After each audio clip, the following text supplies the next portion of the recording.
Que la paix et la grâce de Dieu soit avec vous tous aujourd'hui, mes frères et sœurs. Aujourd'hui, nous allons faire Matthieu 27 du verset 10 jusqu'au verset 20 et nous allons commencer par grâce à Dieu et vous. Amen. Seigneur Jésus, merci pour la semaine. Merci de nous avoir gardés, de nous avoir protégés pendant toute la semaine. On est revenu sans mal, s'accident encore un jour. Nous te célébrons le dimanche, on te célèbre, on te loue, on te remercie pour ce que tu nous as fait. On est toujours là malgré tous les problèmes qui se passent autour de nous, mais on est toujours là pour te louer, pour te célébrer, pour te prier, pour représenter ton nom au monde entier. Nous te remercions au nom de Jésus-Christ qui est mort à la croix pour nous. Amen. Par grâce à Dieu et bon. Comme j'ai dit avant de prier, nous allons faire Matthieu 27 du verset 10 jusqu'au verset 20. Nous allons commencer par grâce à Dieu et bon. Amen. Et ils ont donné pour le chant du potier comme le Seigneur me l'avait ordonné.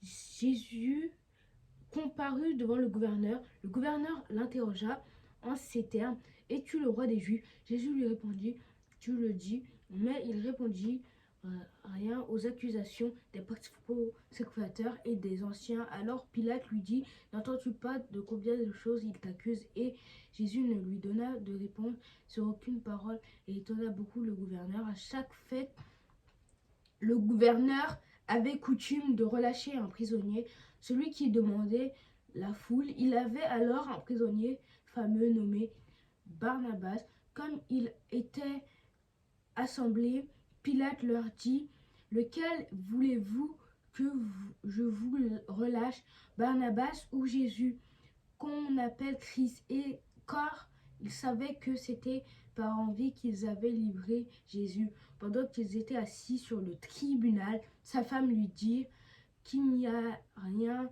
entre toi et cette justice et ce juste, car aujourd'hui j'ai beaucoup souffert en songe à cause de lui. Amen.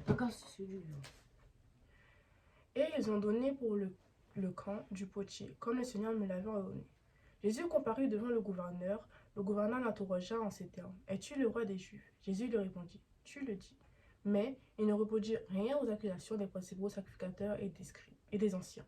Alors Pilate lui dit: n'entends-tu pas de combien de choses il t'accuse? Et Jésus ne lui donna de réponse sans aucune parole, ce qui étonna beaucoup le gouverneur. À chaque fête, le gouverneur était coutume de relâcher un prisonnier, celui qui demandait la foule. Ils avaient alors un prisonnier fameux nommé Barabbas. Comme ils étaient assemblés, Pilate leur dit: lequel voulez-vous que je vous lâche, Barabbas ou Jésus, qu'on appelle Christ? Car il savait que c'était par envie qu'il avait livré Jésus.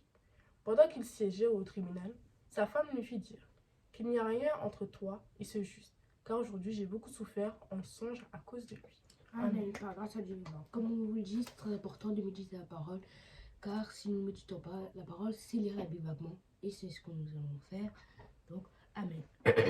Le gouverneur l'interrogea en ces termes: es-tu le roi des Juifs? Jésus lui répondit: tu l'as dit.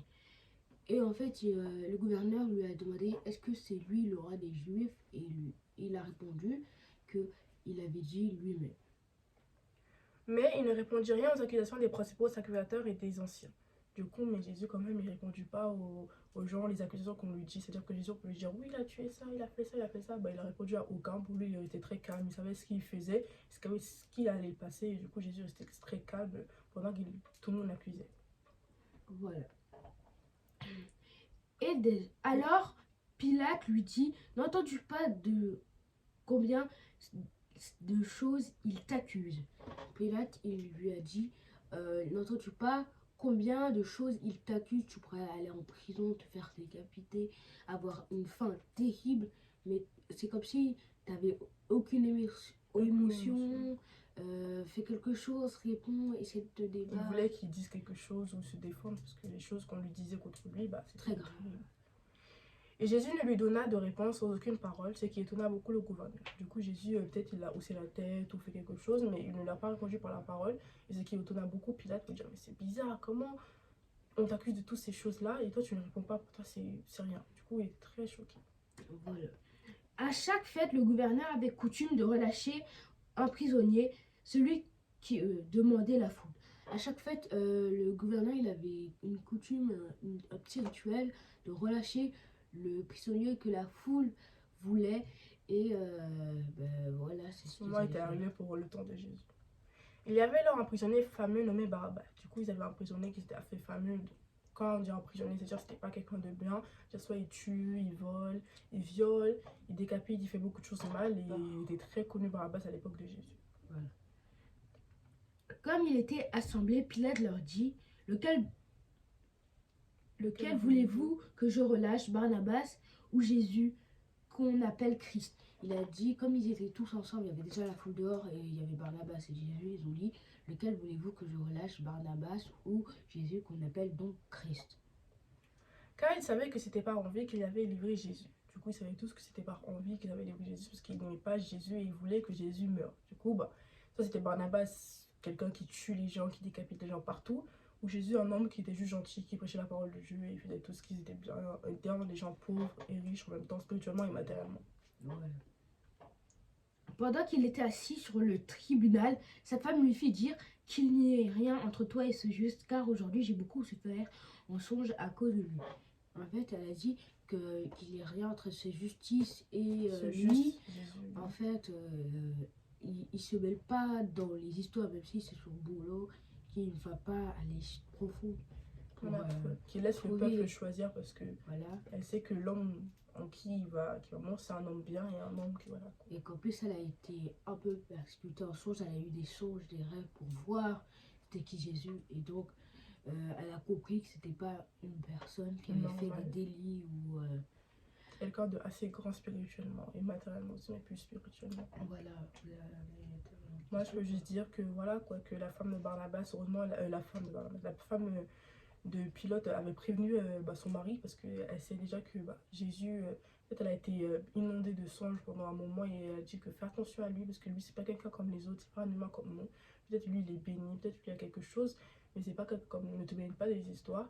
Et que le peuple, on voit que le peuple ont choisi le malheur au lieu du bonheur. C'est-à-dire que on voit que la terre, les humains, la création de Dieu a eu un rejet de l'homme. Ils ont préféré choisir un homme qui tue les gens, qui voilà quoi, qu'un homme qui ne fait absolument rien. Parce que pour eux, comme ils connaissaient la loi, ils se disaient oh c'est un gentil, il rentre dans le temple, il fait n'importe quoi.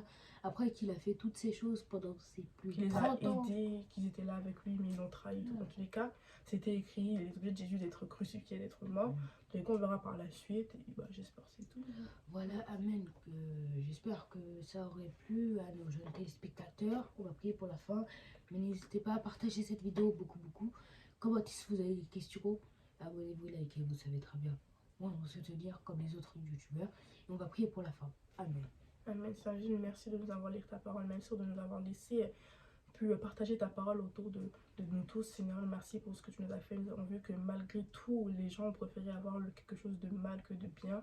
Vouloir quelque chose de mal, c'est-à-dire partir vers un côté où ils disent que ah oui c'est bien, on a décidé. Non, alors que le côté bien est juste devant nous, même si on ne voit pas. Il a fait nous voir les bons côtés, mais malgré les mauvais temps. Fais-nous voir ce qui est bon pour nous. Fais-nous voir ce qui va nous tenir entre tes mains et fais-nous prévenir aussi comme la femme de Pilate. Aide-nous à être de près à combattre pour toi, à tes côtés. Nous te remercions, Jésus, au nom de Jésus, qu'elle ne pas pour nous. Amen. Par grâce à Dieu, que Dieu vous bénisse. Au revoir.